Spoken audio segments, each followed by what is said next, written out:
This is ASHA. Welcome to my channel.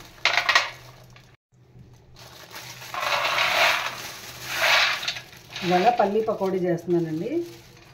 క్రిస్పీగా ఎలా చేసుకోవాలో చూపించేస్తాను, చూసేయండి. 1 కేజీ పల్లీలు అయితే తీసుకున్నాను. దానిలోకి మనం ఒక ముప్పావు గిన్నె బియ్యపిండి అయితే తీసుకోవాలి.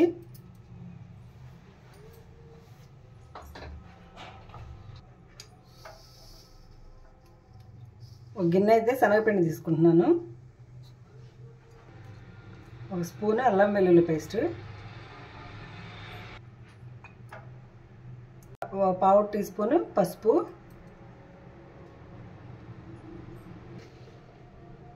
2 స్పూన్ల కారం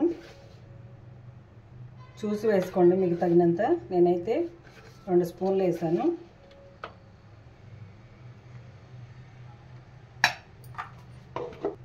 కొంచెం ఇంగువ,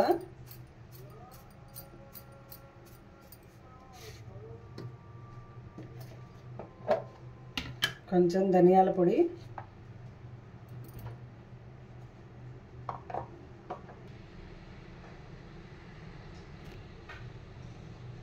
తగినంత ఉప్పు,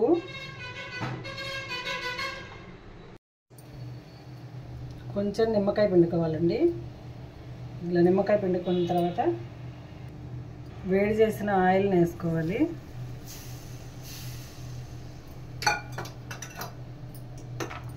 తర్వాత ఇలా మొత్తం మిక్స్ చేసుకోవాలండి.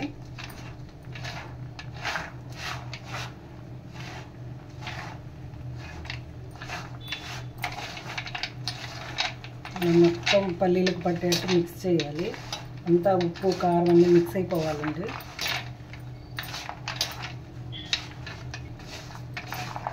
ఇలా మిక్స్ చేసిన తర్వాత కొంచెంగా వాటర్ పోసుకొని, మొత్తం ఒకసారి పోయకూడదు, కొంచెంగా వాటర్ పోసుకొని మనం కలుపుకుంటూ ఉండాలి. పల్లీలకు పట్టాలండి పిండి. లూజ్ అవ్వకూడదు, మరీ టైట్గా ఉండకూడదు, మోయినంగా చేసుకోవాలి.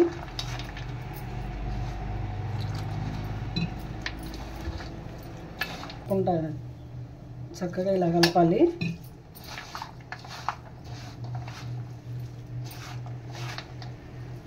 కలుపుకున్న తర్వాత మనకు ఉప్పు కారాలు ఏమైనా తగ్గుతాయేమో చూసుకొని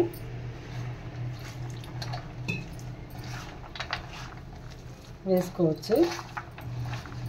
అయితే సరిపోతాయని అనుకుంటున్నాను. చూసారా, ఇలా కలుపుకోవాలి. అయిపోయిందండి కలుపుతాం. ఉప్పు కారం చూసుకోండి. ఉప్పు కారం అయితే సరిపోయింది. మనం స్టవ్ మీద బాండి పెట్టుకుని ఆయిల్ పోసుకొని హీట్ చేసుకొని పకోడీని దానిలో వేసేసుకోవడమే. ఎలా వేయాలో చూపిస్తాను, ఓకేనా?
పల్లీ పకోడీ అయితే రెడీ అయిపోయిందండి. ఇంకా తీసేసుకొని వేరే బౌల్లో వేసేసుకుందాం.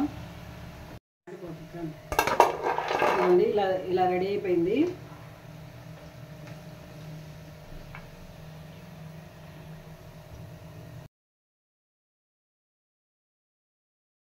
ఇదిగోండి, పల్లీ పకోడీ అయితే రెడీ అయిపోయింది. వారం రోజులైనా నిల్వ ఉంటుందండి. చాలా టేస్ట్గా ఉంటుంది, క్రిస్పీగా వచ్చింది. నేను చెప్పిన కొలతలతో చేసుకోండి.